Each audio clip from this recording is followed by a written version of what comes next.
Bonjour, bienvenue à l'Église Altitude. On est vraiment content de vous retrouver aujourd'hui. Comme vous le savez, à cause de la situation actuelle mondiale, on n'est pas en mesure de se rassembler, mais on est vraiment content et béni de pouvoir quand même vous retrouver chez vous tous les dimanches matins à 10h. Alors à tous, bonne réunion. Bonjour, je suis content de vous retrouver ce matin, ce dimanche 26 avril à 10h. Je suis content qu'on puisse être ensemble, qu'on puisse être unis dans l'Esprit du Seigneur, puisque nous sommes convoqués à le rencontrer et à prier et à étudier sa parole ensemble. J'espère que vous allez bien.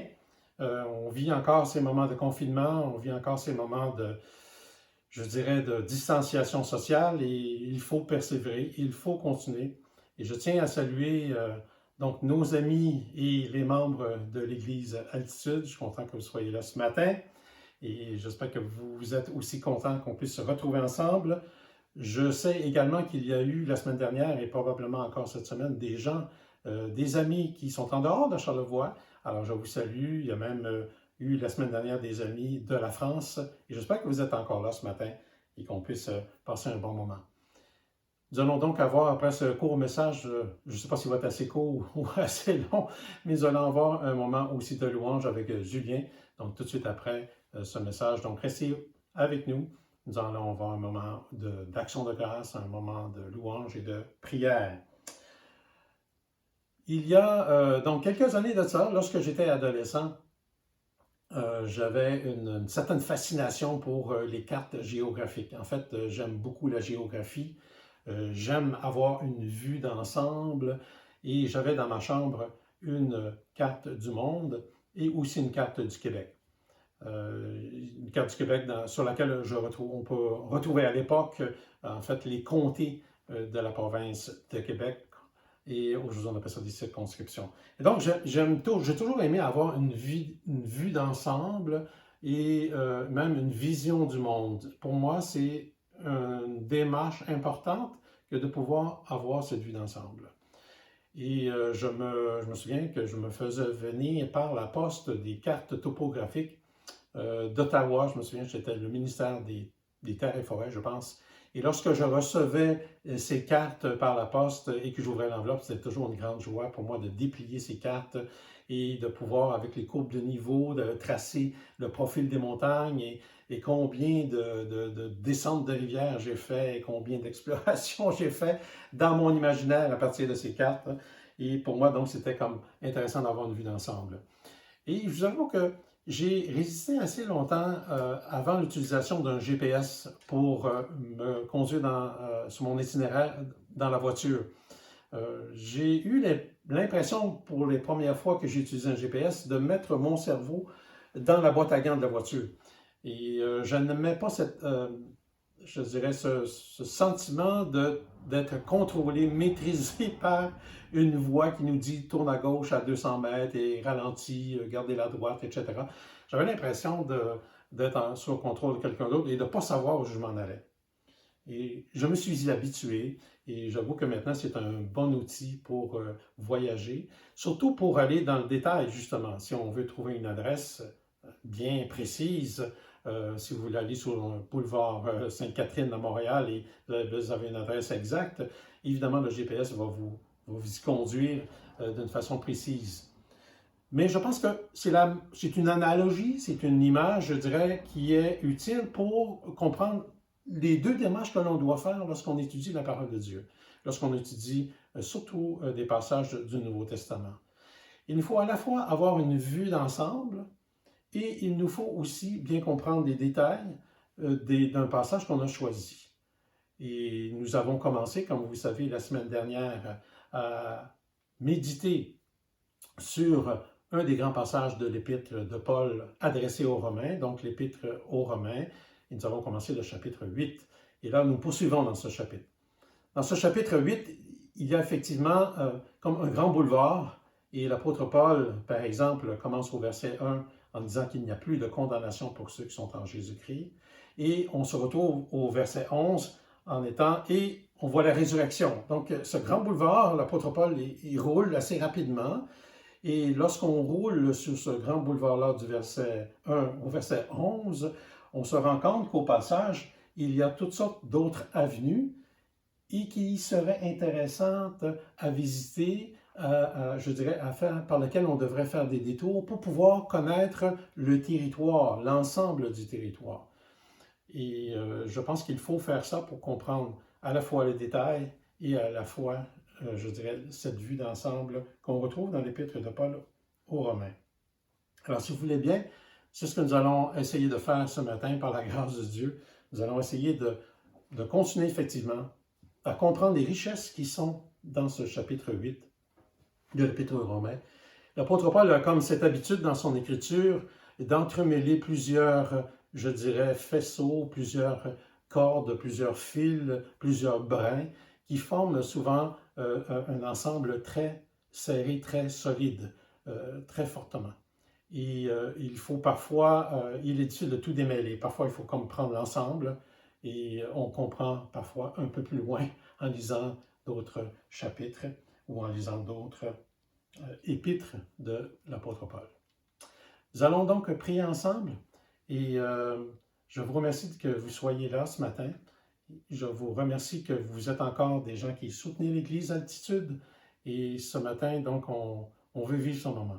On veut s'encourager les uns les autres, on veut se savoir solidaires les uns des autres, en sachant que Dieu est maître de la situation, en sachant que Dieu est au contrôle de toutes choses, en sachant aussi qu'il est bon de s'élever et qu'il est bon de comprendre, en fait, le grand plan de Dieu, qu'il est bon de retourner, je dirais, pas simplement à ce que nous entendons et voyons à la télévision de l'information, mais il est bon de prendre de l'altitude pour pouvoir voir les choses selon la perspective de Dieu. Prions ensemble et après, je vais lire le passage dans Romains chapitre 8. Et si vous avez au fur et à mesure je dirais, le goût de lire davantage, vous arrêtez l'appareil et vous pouvez lire les passages qui sont cités ou mentionnés. Mais essayons de rester ensemble jusqu'au bout. En vous rappelant donc que nous aurons un moment de louange à la fin. Prions ensemble. Seigneur notre Dieu, nous voulons te remercier de ta présence, que tu es le Dieu vivant, le Dieu tout-puissant, le Dieu éternel, un Dieu d'amour. Seigneur Dieu, par ta justice, tu fais en sorte que tu réalises tes promesses. Ta justice, c'est pas simplement le fait que tu es celui qui dénonce le mal d'une façon juste et correcte, mais aussi, Seigneur, dans ta justice, tu démontres que tu es fidèle. Tu es tellement juste que tu ne peux t'empêcher d'aimer, que tu ne peux t'empêcher de sauver, de rescaper. Et Seigneur, on veut te remercier parce que nous voulons t'adorer, nous voulons mieux comprendre ce que tu as fait pour chacun d'entre nous. Et nous te prions que ton esprit puisse venir nous visiter et nous donner toute l'énergie et la force nécessaire, non seulement pour comprendre quelle est ta volonté, mais aussi pour la mettre en pratique. Au nom de Jésus. Amen. Je vais donc lire le passage dans Romains chapitre 8 et nous allons lire à partir du verset 1 et jusqu'au verset 11. Il n'y a donc maintenant aucune condamnation pour ceux qui sont en Jésus-Christ. En effet, la loi de l'Esprit de la vie en Jésus-Christ t'a libéré de la loi du péché et de la mort. Car, chose impossible à la loi, parce que la chair la rendait sans force, Dieu, en envoyant son propre Fils dans une condition semblable à la chair du péché, en rapport avec le péché, a condamné le péché dans la chair, pour que la justice requise ou l'exigence de la loi, ou pour que la justice requise par la loi soit accomplie en nous, qui marchons selon l'Esprit. En effet, ceux qui sont sous l'emprise de la chair s'accordent aux tendances de la chair, tandis que ceux qui sont sous l'emprise de l'Esprit s'accordent aux tendances de l'Esprit. Or, la chair tend à la mort. L'Esprit, lui, tend à la vie et à la paix. Car la chair tend à s'ériger en ennemi de Dieu, parce qu'elle ne se soumet pas à la loi de Dieu. Elle en est même incapable. Ceux qui sont sous l'empire de la chair ne peuvent plaire à Dieu. Quant à vous, vous n'êtes pas sous l'empire de la chair, mais sous celui de l'Esprit, s'il est vrai que l'Esprit de Dieu habite en vous. Et si quelqu'un n'a pas l'Esprit du Christ, il ne lui appartient pas. Or, si le Christ est en vous, le corps, il est vrai, est mort à cause du péché, mais l'Esprit est vie à cause de la justice. Et si l'Esprit de celui qui a ressuscité Jésus d'entre les morts habite en vous, celui qui a ressuscité le Christ d'entre les morts fera aussi vivre vos corps mortels par son Esprit qui habite en vous. Très beau passage, n'est-ce pas? Nous allons donc un peu plus loin ce matin et j'aimerais relever 3 grands thèmes dans ce passage. 3 grands thèmes que nous retrouvons aussi ailleurs. Et comme je vous dirais, gardez en mémoire cette notion, cette analogie d'avoir une vue d'ensemble et d'avoir aussi une vue dans le détail. Quels sont ces 3 thèmes que j'aimerais qu'on regarde ce matin et sur lesquels on doit, je pense, l'important de méditer?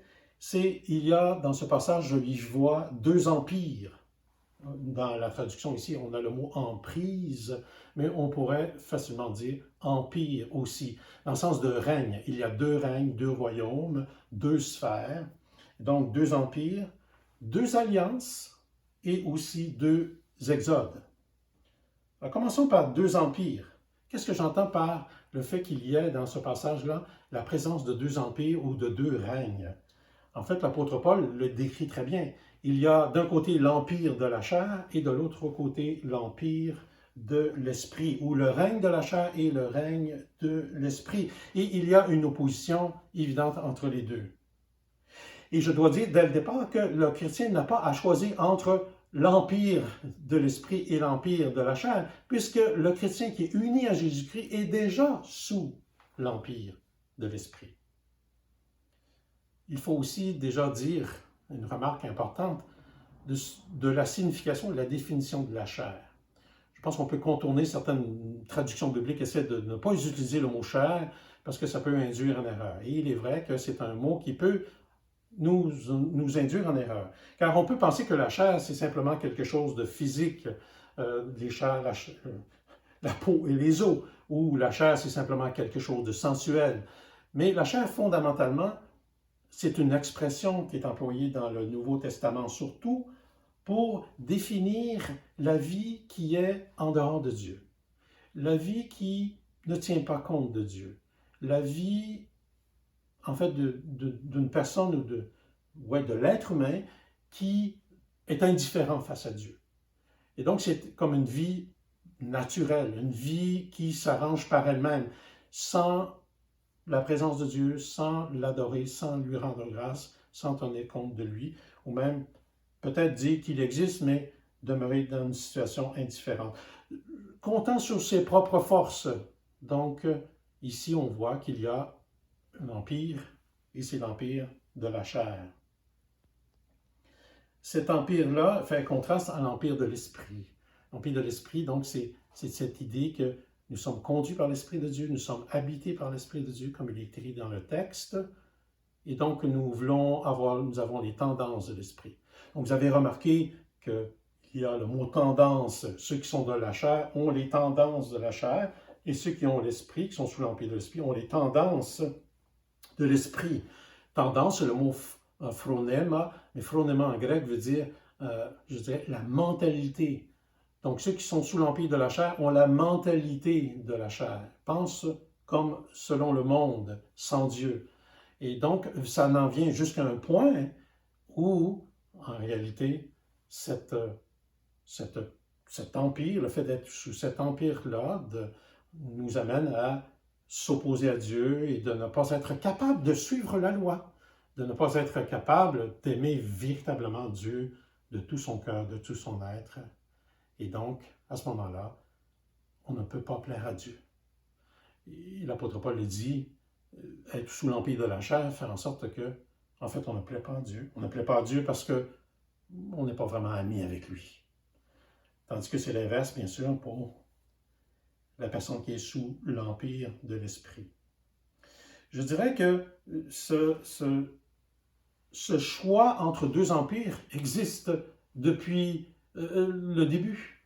Dès le début, déjà dans le livre des origines, le livre de la Genèse, Dieu place devant Adam et Ève, le premier couple, le choix entre la vie.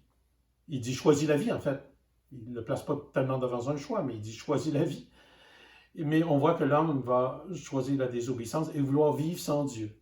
Et déjà, là, à partir de ce moment-là, donc l'homme et l'humanité se retrouvent en errance, se retrouvent séparés de Dieu, à moins de se tourner vers lui, de se repentir et de se tourner vers lui. Et vous savez que cette idée de choisir entre la vie et la mort, elle aussi s'est présentée au moment où le peuple d'Israël devait entrer dans le pays de Canaan, dans la terre promise. C'est ce que nous lisons, par exemple, dans le livre de Deutéronome. Dans le livre de Deutéronome, au chapitre 29, au verset 1 à 3, nous disons ceci. C'est Moïse qui parle à Israël. Moïse convoqua tout Israël. Il leur dit, « Vous avez vu tout ce que le Seigneur a fait sous vos yeux en Égypte, au Pharaon, à tous les gens de sa cour et à tout son pays. Les grandes épreuves que tes yeux ont vues, ces signes et ces grands prodiges. » Et là, c'est intéressant ce qu'il dit, Moïse. « Mais jusqu'à ce jour, le Seigneur ne vous a pas donné un cœur pour connaître, des yeux pour voir, des oreilles pour entendre. » C'est comme déjà Moïse perçoit que malgré tout ce que Dieu a fait de prodiges et d'œuvres extraordinaires, il semble que le peuple de Dieu intérieurement n'a pas assimilé véritablement qui est Dieu et n'aime pas Dieu de tout leur cœur et de tout leur être. Toutefois, comment dire, Dieu demande au peuple, puisque maintenant c'est le peuple d'Israël qui est là, qui est sous le point d'entrée donc dans la terre promise, il y a un renouvellement de l'alliance qui était faite au Sinaï. Et donc, il dit, voici, je mets devant toi, en résumé, la vie ou la mort. Choisis la vie. Et donc, si tu choisis la désobéissance, si tu choisis de vivre selon la chair, en fait, il va y avoir sur toi des malédictions. Il va y avoir sur toi une contrariété parce que tu ne suis pas l'alliance, tu ne t'engages pas dans l'alliance. Et Dieu, par Moïse, encourage le peuple à choisir la vie. Et il le dit très clairement. Il dit, regarde au chapitre 30, au verset 15, il dit, regarde, j'ai placé aujourd'hui devant toi la vie, le bonheur, la mort et le malheur.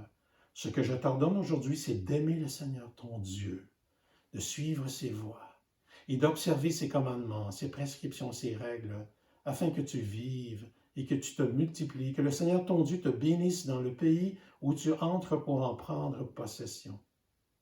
Mais si ton cœur se détourne, tu n'écoutes pas, et si tu te laisses entraîner, etc., dans l'idolâtrie, bien évidemment, il y aura des conséquences négatives. Il continue en disant, aimant d'aimer le Seigneur, c'est choisis la vie, afin que tu vives, toi et ta descendance, en aimant le Seigneur, ton Dieu, en l'écoutant et en t'attachant à lui. C'est lui qui est ta vie, la longueur de tes jours, pour que tu habites sur la terre que le Seigneur a juré de donner à tes pères, Abraham, Isaac et Jacob. On voit donc que Dieu, à l'intermédiaire de Moïse, encourage le peuple à choisir la vie. Et c'est la même chose qu'on se retrouve ici aussi.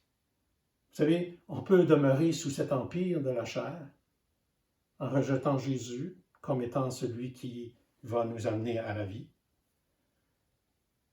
On peut placer notre foi et notre confiance dans ce que Jésus a fait pour nous. Jésus le dit clairement, qu'il est mort à la croix pour il a versé son sang, il a signé de son sang une nouvelle alliance, il a payé de son prix pour garantir que ceux qui s'attacheraient à lui, que ceux qui croiraient en lui, que ceux qui seraient solidaires à lui, qui placent leur confiance dans ce qu'il a accompli à la croix, dans ce qu'il est, à ce moment-là, il garantit l'alliance que Dieu va protéger, garder, et il va donner un héritage extraordinaire à tous ceux et celles qui sont solidaires avec lui.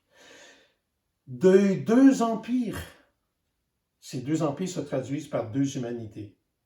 Une humanité donc qui est sans Dieu, une humanité qui ne cherche pas à connaître Dieu, et une nouvelle humanité qui cherche, bien sûr, à cheminer et qui est dans l'espérance et dans l'attente de voir cette terre, cette nouvelle terre, cette terre qui sera renouvelée.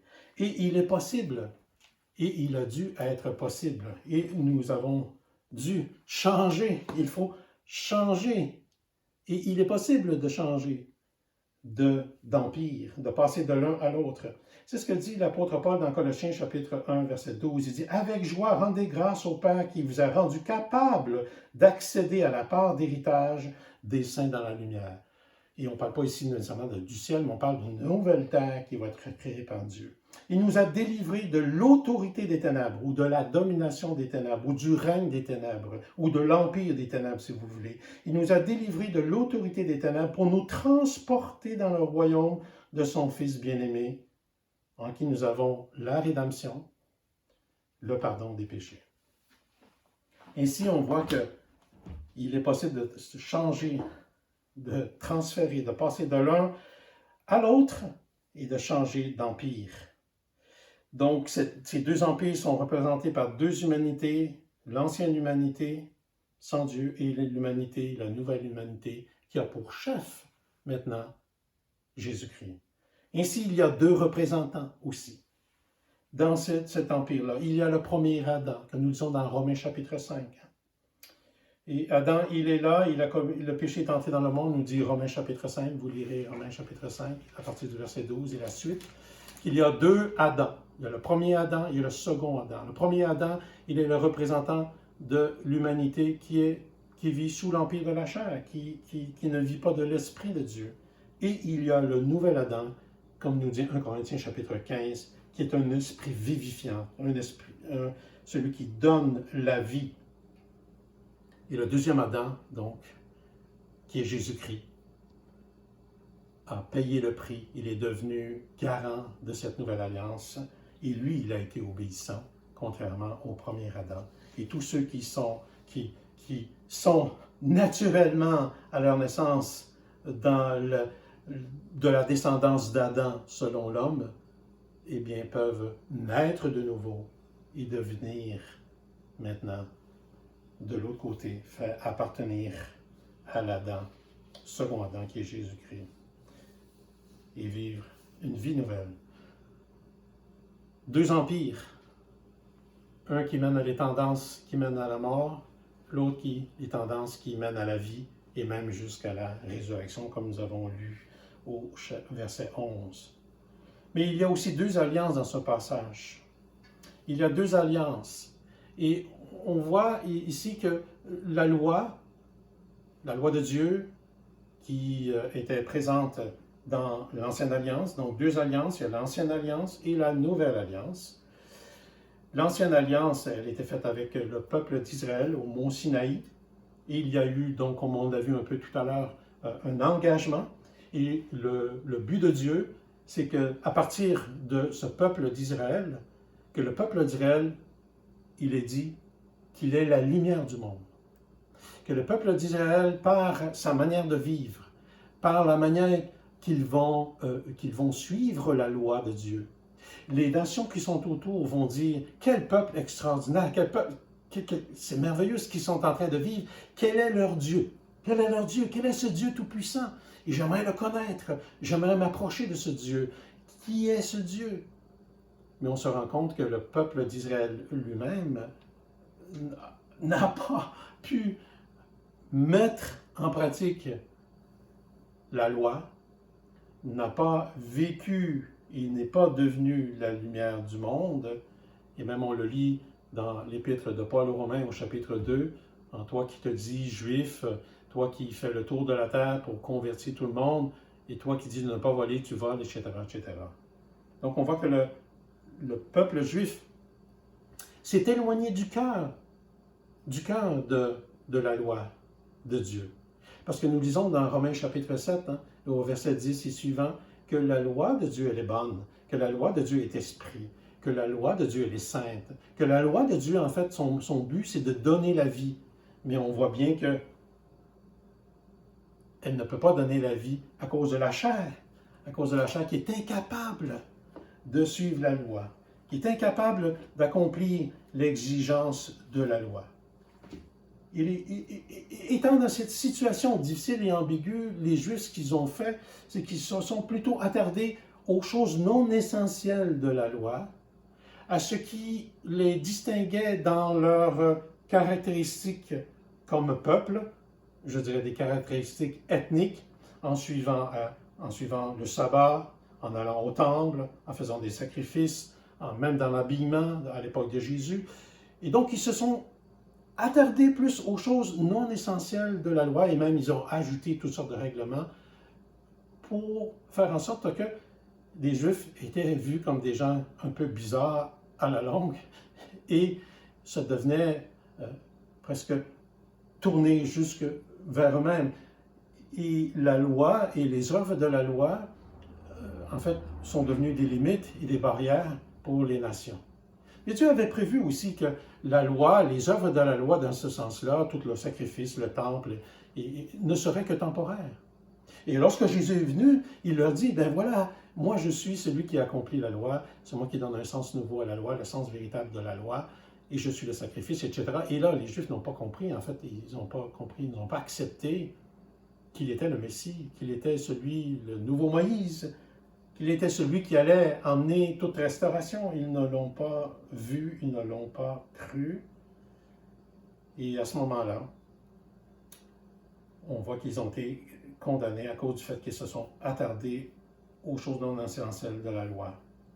Et Dieu avait prévu que c'était simplement... Ils auraient dû devenir adultes dans leur façon de voir Dieu et d'abandonner cette mentalité de rester entre eux et de faire un point d'orgueil les traits distinctifs liés aux œuvres de la loi. Mais Dieu avait prévu déjà dans l'Ancien Testament, avait déjà prévu que Dieu allait amener une nouvelle alliance. Donc c'est l'ancienne alliance qui n'a pas pu être suivie parce que justement, la chair, il fallait l'Esprit de Dieu pour pouvoir suivre la loi. Mais nous lisons que Dieu a prévu déjà par Jérémie une nouvelle alliance. Et au chapitre 31, nous disons, chapitre 31, oui, effectivement, verset 33. Mais voici l'alliance que je conclurai avec la maison d'Israël après ces jours-là. Déclaration du Seigneur. Je mettrai ma loi, il dit bien ma loi. Je mettrai ma loi au-dedans d'eux. Je l'écrirai sur leur cœur. Je serai leur Dieu, et eux, ils seront mon peuple. Celui-ci n'instruira plus son prochain, ni celui-là son frère, en disant « Connaissez le Seigneur ». Car tous me connaîtront, depuis le plus petit d'entre eux jusqu'au plus grand. Déclaration du Seigneur. Je pardonnerai leurs fautes, je ne me souviendrai plus de leurs péchés. Il dit donc, un jour, il y aura une nouvelle alliance. Et cette nouvelle alliance va consister à écrire sa loi, la loi de Dieu, dans leur cœur. Donc, de sorte qu'ils vont aimer Dieu de leur cœur. Et c'est ce que l'apôtre Paul veut nous montrer ici. Que l'exigence de la loi, que la justice de la loi s'accomplit en nous. En nous. Par l'aide du Saint-Esprit. Et nous lisons aussi dans Ézéchiel chapitre 36, verset 26, nous lisons « Je vous donnerai un cœur nouveau et je mettrai en vous un souffle nouveau. » Souffle nouveau, c'est le roi ou l'esprit nouveau. « J'ôterai de votre chair le cœur de pierre et je vous donnerai un cœur de chair, c'est-à-dire un cœur sensible. Je mettrai mon souffle en vous et je ferai en sorte que vous suiviez mes prescriptions, que vous observiez mes règles et les mettiez en pratique. » Donc on voit que non seulement cette nouvelle alliance comporte un changement intérieur, une orientation complètement différente qui vient de l'intérieur, une obéissance qui amène à aimer, qui amène au fait que nous sommes capables d'accomplir la justice de la loi, comme il est dit dans Romains, d'être capables d'accomplir l'exigence de la loi. Vous avez dit, c'est quoi l'exigence de la loi? Et l'apôtre Paul répond, je pense, à cette question, au chapitre 13 et au verset 8 et 10. Lorsqu'il dit au chapitre 13, à partir du verset 8, oui, nous disons ceci. Ne devez rien à personne si ce n'est de vous aimer les uns les autres, car celui qui aime l'autre accomplit la loi. En effet, les commandements, tu ne commettras pas d'adultère, tu ne commettras pas de meurtre, tu ne commettras pas de vol, tu ne désireras pas ou tu ne convoiteras pas. Et tout autre commandement se résume dans cette parole, tu aimeras ton prochain comme toi-même. L'amour ne fait pas de mal au prochain. L'amour est donc l'accomplissement de la loi. Vous allez dire, oui, mais tout le monde peut faire ça. Mais non, justement, non. Aimer Dieu de tout son cœur, il nous faut l'Esprit de Dieu. Voyez-vous que c'est Dieu lui-même qui vient vers nous, qui fait tout pour nous, et c'est Dieu qui vient à notre rencontre pour qu'on puisse l'aimer.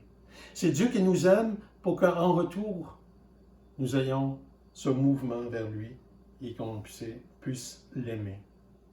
L'aimer à un point tel que c'est écrit dans, Jésus le dit à la dernière scène, qu'il devient le garant de cette nouvelle alliance. Lorsqu'il dit dans Matthieu chapitre 26, verset 28, lorsqu'il prend le repas, ce qu'on appelle la Sainte Seine ou le repas du Seigneur, et qu'il prend la coupe, il dit, voici cette coupe est le sang, et mon sang qui sera répandu pour beaucoup, c'est le sang de l'alliance.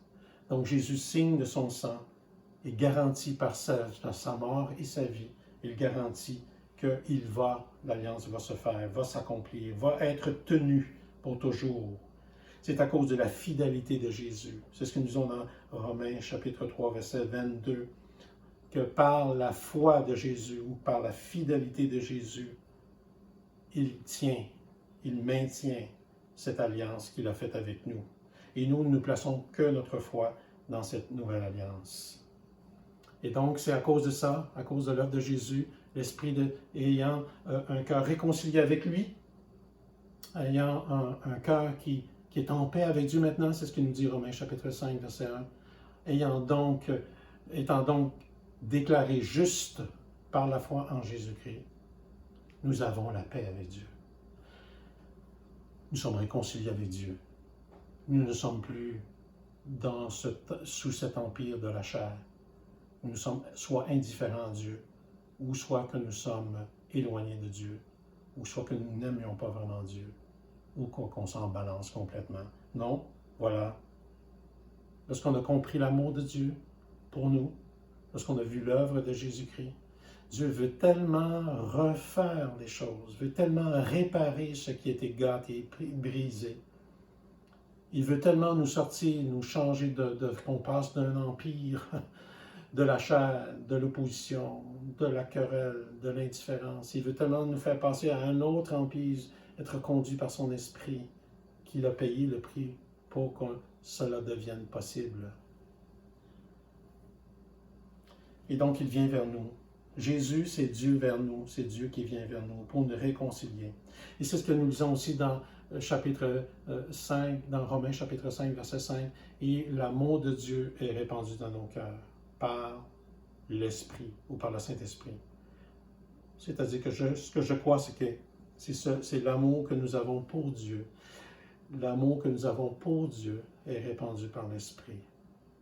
Autrement dit, Dieu nous le fait aimer. N'est-ce pas qu'il faut que Dieu nous ait aimés en premier, que nous puissions l'aimer en retour? Nous disons donc que cet amour a été démontré pour marquer l'alliance. C'est la justice de Dieu qui l'amène vraiment à être fidèle. Dieu est juste dans le sens qu'il est fidèle. Il ne va pas abandonner. Il ne va pas abandonner ses promesses. Parce qu'il est juste. Il est juste. Il est fidèle. Et c'est ce que nous lisons dans Romains chapitre 5, verset 8. Lorsque nous étions encore des pécheurs, Christ est mort pour nous. Et si Christ est mort lorsque nous étions encore des ennemis, donc hostiles, comme on le lit dans la chair, nous étions sous l'empire de la chair, et Christ est mort pour nous, lorsque nous étions encore dans cet état-là, eh bien, à combien plus forte raison maintenant que nous nous tournons vers lui, que nous obtiendrons pas aussi avec lui le règne, l'héritage et toutes choses et tout ce qu'il nous a promis. 2 empires, 2 alliances et aussi, pour terminer, 2 exodes. En fait, le premier exode, que vous le connaissez probablement, c'est celui qu'on retrouve, l'exode d'Égypte, lorsque le peuple d'Israël est en esclavage et il se retrouve donc sous le joug du Pharaon. Et Dieu entend les prières, Dieu entend les cris de son peuple, et Dieu envoie Moïse pour qu'il puisse être le conducteur de ce peuple pour les délivrer. Effectivement, il y a la Pâque, donc le sacrifice de l'agneau.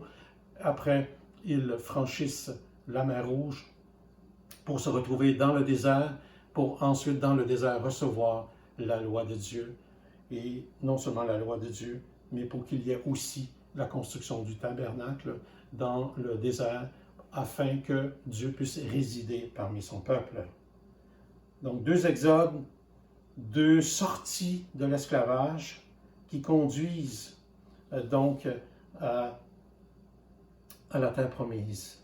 Et ici, on le voit aussi, je vois un lien, parce que c'est celui qui a conduit le peuple de Dieu dans le désert, c'est la nuée et la flamme. Et ici, celui qui nous conduit maintenant vers la terre promise, vers la nouvelle création, c'est ce que nous verrons la semaine prochaine, si Dieu le veut. Celui qui nous conduit, c'est l'Esprit de Dieu. C'est la présence de Dieu. Non seulement en dehors de nous, mais en nous.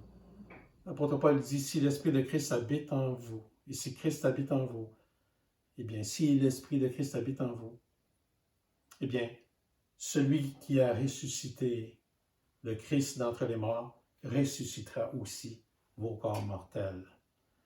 Celui qui a ressuscité le Christ, c'est Dieu. Belle manière de parler de Dieu. Donc, nous voyons que c'était déjà annoncé dans Ésaïe. Vous lirez Ésaïe, si vous êtes en confinement, vous avez peut-être du temps, lisez Ésaïe chapitre 40, allez jusqu'au chapitre 55. Et voyez-y là un nouvel exode, l'annonce d'un nouvel exode pour le peuple de Dieu. Et c'est ce que nous vivons maintenant. Jésus, je n'ai pas le temps de le faire ce matin, mais quand on lit déjà dans Marc chapitre 1, verset 1, 2, 3, on voit que Jean-Baptiste dit « Préparez le chemin du Seigneur ». C'est vraiment l'idée du passage que le roi s'en vient. Il s'en vient délivrer son peuple et qu'il y aura un nouvel exode qui va être entrepris par Jésus. Ésaïe chapitre 43, verset 16, il est dit qu'il y a un nouveau chemin qui sera tracé dans le désert.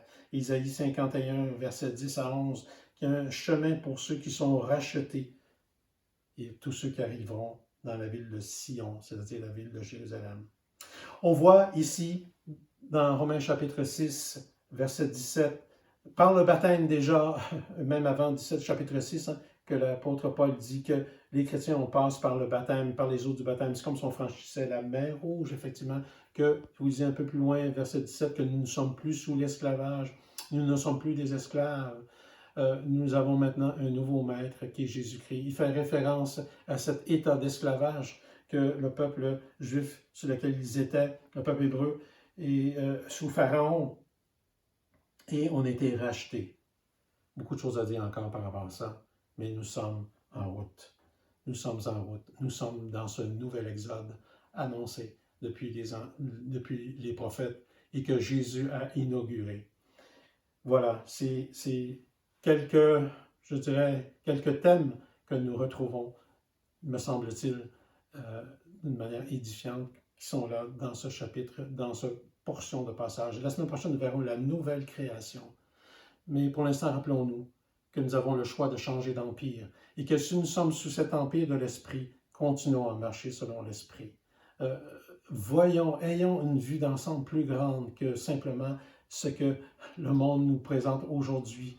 Il y a beaucoup plus que la COVID-19. Ne soyons pas confinés dans notre pensée, ni dans notre, spiritualité. Il y a 2 empires, mais gloire à Dieu s'ils avaient changé d'empire. Et l'Église a changé d'empire, elle se retrouve sur l'empire de l'Esprit. Il y a 2 alliances aussi, une nouvelle alliance qui est garantie par Jésus, une nouvelle possibilité de vivre la loi selon l'Esprit, d'accomplir en nous, par nos actions, par l'amour que nous avons pour Dieu, par l'amour que nous avons pour notre prochain. L'amour que nous avons par le prochain, ça se dit par des choses gentilles, que les gens qui sont autour de nous par des compliments, par une pensée positive. L'amour s'exprime au quotidien de façon aussi simple que ça. Et je dirais que c'est là accomplir l'exigence de la loi. Et cela, c'est la puissance de Dieu qui nous permet de le faire dans les moments d'épreuve, des moments de difficulté. D'aimer Dieu malgré les circonstances, d'aimer Dieu malgré les combats, malgré les luttes, malgré les épreuves, oui. Et voilà, ça, c'est l'Esprit de Dieu qui permet ça. Et sans l'Esprit de Dieu, vous ne pouvez pas faire ça. Je regrette. Vous pouvez être dans la religion, vous êtes mais vous n'êtes pas dans la relation vivante avec Dieu. Êtes-vous sous quel empire êtes-vous? Quelle alliance voulez-vous maintenir? C'est l'alliance de l'Esprit. Et dans quel exode êtes-vous? Êtes-vous dans l'exode qui fuit ou dans l'exode qui s'en va vers la terre promise? Que le Seigneur vous bénisse et j'ai hâte de vous retrouver la semaine prochaine. Et tout de suite après, donc, suit ce moment de louange et d'action de grâce. Rendons grâce à Dieu, juste un moment de prière ensemble. Seigneur notre Dieu, nous voulons te remercier pour ta grâce, nous voulons te remercier pour ta justice, nous voulons te remercier pour ton amour, nous voulons te remercier pour la force de ton esprit, ton énergie, que tu nous donnes, Seigneur Dieu, cette vie nouvelle par ton esprit. Te demandons, Seigneur, qu'on puisse marcher d'une manière qui soit digne de toi, que ton nom soit élevé, que ton nom soit honoré. Au nom de Jésus, nous te demandons ces choses et bénis ton Église dans ces moments spéciaux, particuliers. Bénis ton Église, répands ton évangile pour la gloire de Jésus. Amen. Amen. Alors, on vous invite à répondre à ce message. Juste prenons un temps pour tourner nos cœurs vers Dieu ce matin. Faire de lui le centre de nos pensées. Arrêtons-nous dans notre semaine et tournons-nous vers lui ce matin. Mon âme soupire après toi. Parle, élève ta voix, je veux t'obéir. Oh, je veux te servir.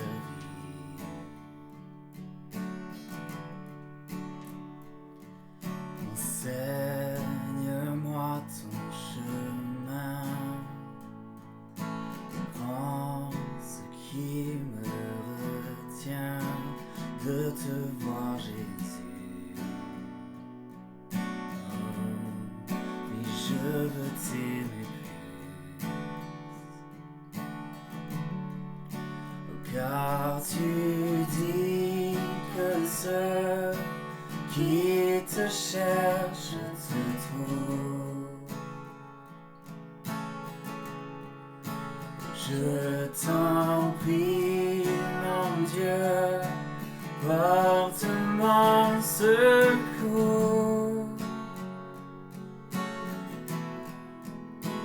Donne-moi un cœur tout entier et complètement dévoué. Fais ce que tu veux. Oui, fais ce que tu veux. De ma vie, je veux me donner corps et âme pour ce qui fait vibrer ton cœur. Fais ce que tu veux. Fais ce que tu veux pour ta gloire. Alléluia.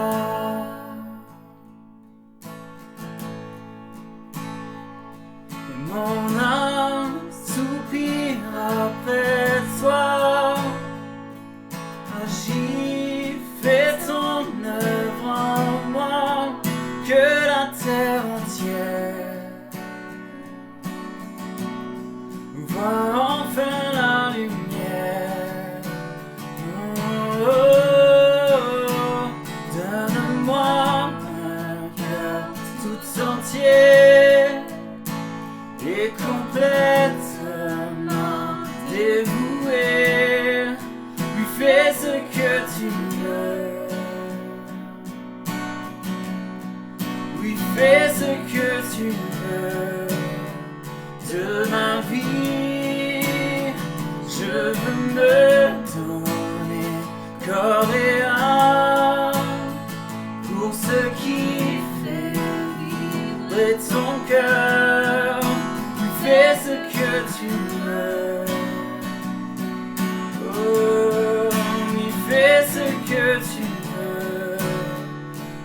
ta gloire. Alléluia. Alléluia. Alléluia. Pour ta gloire. Alléluia. Ton amour est fort, il brise les chaînes et terrasse la mort.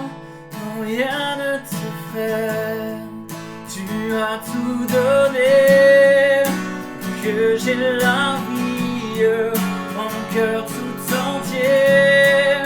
Seigneur, me voici, ton amour est fort, il brise les chaînes et terrasse la mort.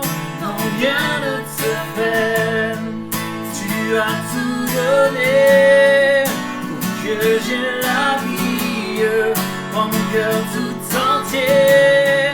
Seigneur, me voici, ton amour est fort, il brise les chaînes et terrasse la mort. Non, rien ne te freine, tu as tout donné pour que j'ai la vie, mon cœur tout entier. Seigneur, me voici. Oh, Seigneur, me voici. Seigneur, me voici.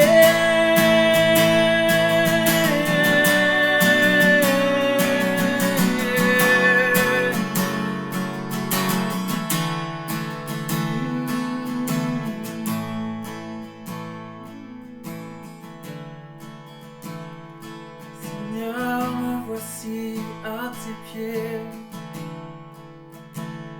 Je viens tout abandonner, tout déposer. Tu as dans ta main force et puissance. Tu as dans ta main toute autorité. Tu brises le mal, tu brises le péché, tu brises nos chaînes. Oh, ton amour est fort, ton amour est fort, ton amour est tout puissant. Dieu.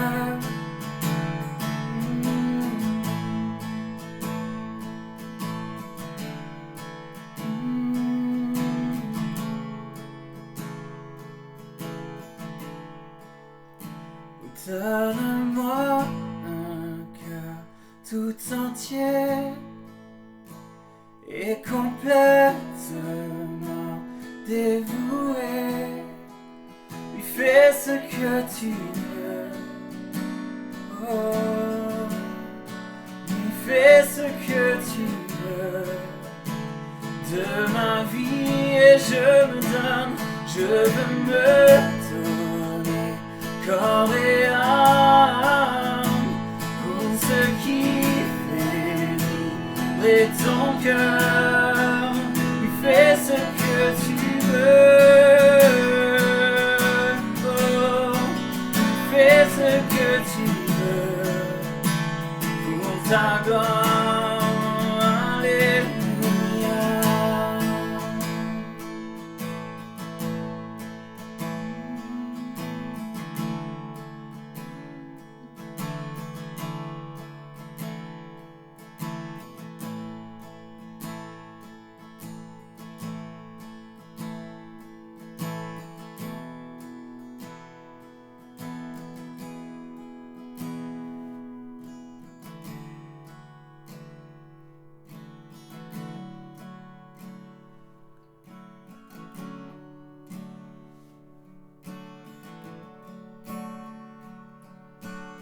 Je te donne mon cœur,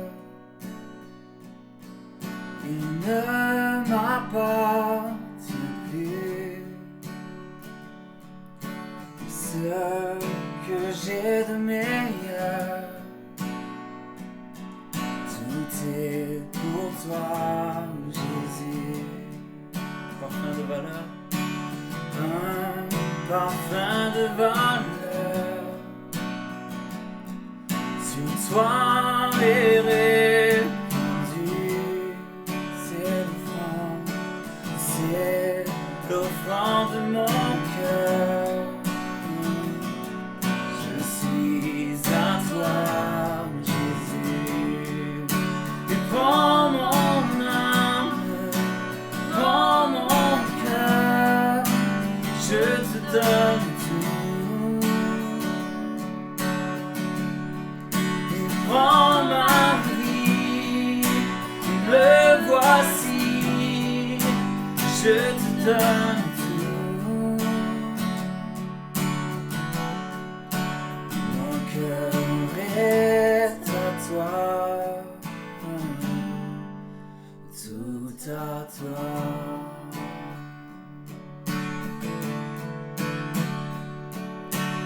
Je te donne mon cœur, il ne m'appartient plus. Ce que j'ai de meilleur, tout est pour toi, Jésus. Prends mon âme, prends mon âme, prends mon cœur. Je te donne tout. Et prends ma vie, me voici. Je te donne tout. Prends mon âme, prends mon âme, prends mon cœur. Je te donne tout. Prends ma vie, me voici, je te donne tout. Mon cœur est à toi, tout à toi. allez, élevons nos propres louanges ce matin, nos propres mots.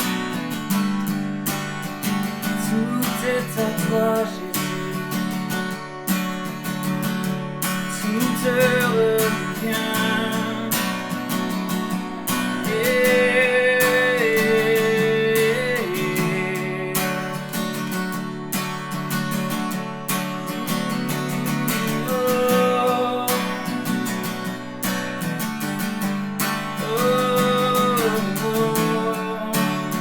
Une dernière fois, prends mon âme. Prends mon âme, prends mon cœur, je te donne tout. Prends ma vie, prends ma vie, oh, me voici, je te donne tout. Mon cœur est à toi. Mon cœur est à toi.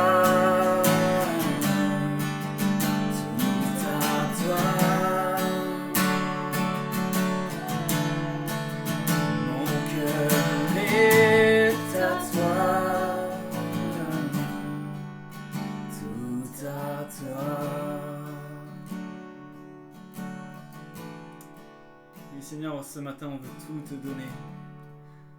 Faire à nouveau ce geste, ce pas de dire « je te donne tout ». Oui, on l'a déjà fait plusieurs fois dans nos vies, mais ce matin, on veut se reconsacrer à toi, corps et âme, Seigneur. Aide-nous dans ces moments à te refléter, à t'être consacré, Seigneur, que notre vie serve pour ta gloire, Seigneur. Malgré les difficultés, malgré les défis, Seigneur, on veut plus que jamais te dire que nous sommes là pour toi. Nous sommes là pour faire briller ta lumière, faire briller ton nom, Seigneur, autour de nous.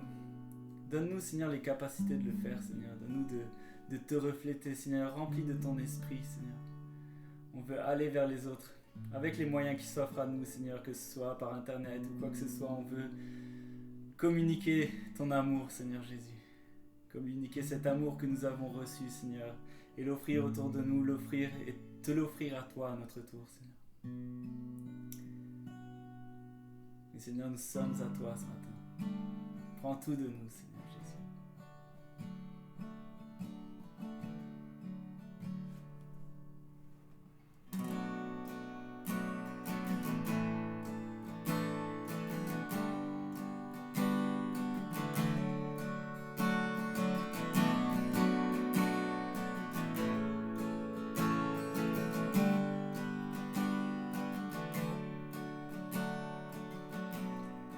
Avant mes premiers mots, tu me connaissais déjà. Oui, tu es si bon vers moi.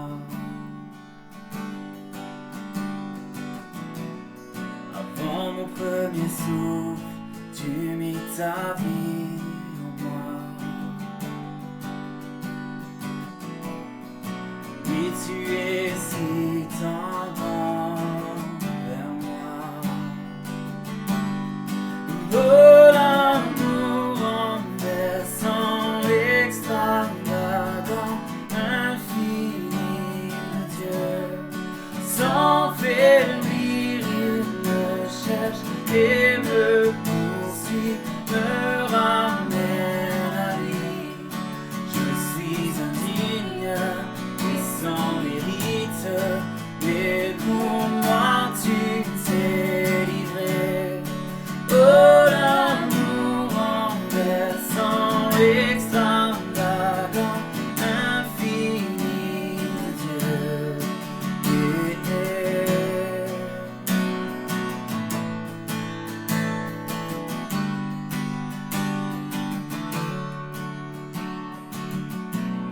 Je te rejetais, sans relâche tu m'aimais. Et tu es si bon vers moi. Je me sentais vain, mais tu m'as offert la croix. Et tu es si tendre vers moi. Oh, oh, l'amour renversant, extravagant, infini de Dieu.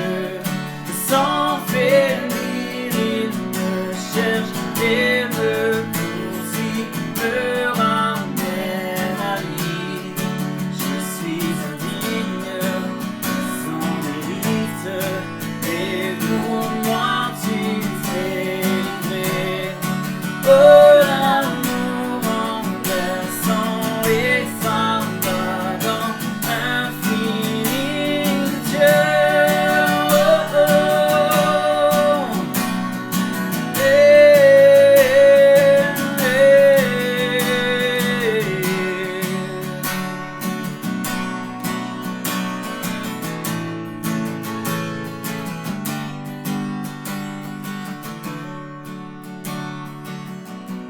Qu'une ombre n'est trop sombre, ni mon trop élevé pour que tu me cherches. Aucun mur ne peut résister, ni mensonge tenir, sans fin tu me cherches. Aucune ombre n'est trop sombre, ni mon trop élevé pour que tu me cherches. Aucun mur ne peut résister, ni mensonge tenir, sans fin tu me cherches. Oh, aucune ombre n'est trop sombre, ni mon trop élevé pour que tu me cherches. Aucun mur ne peut résister, ni mensonge tenir, sans fin tu me cherches. Encore une fois. Aucune ombre n'est trop sombre, non trop élevée pour que tu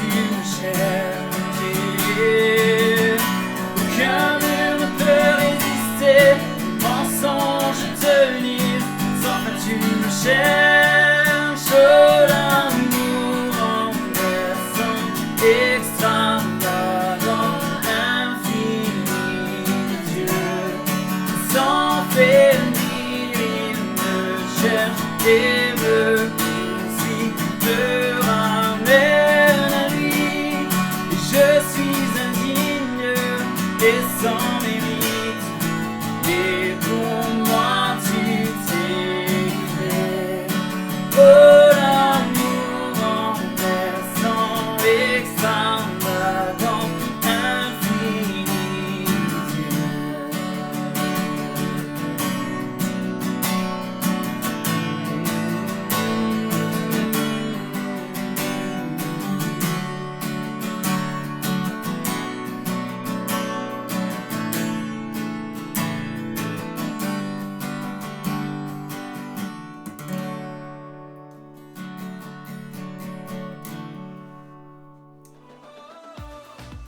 Merci d'avoir été avec nous. On espère que vous avez passé un beau moment dans la présence de Dieu.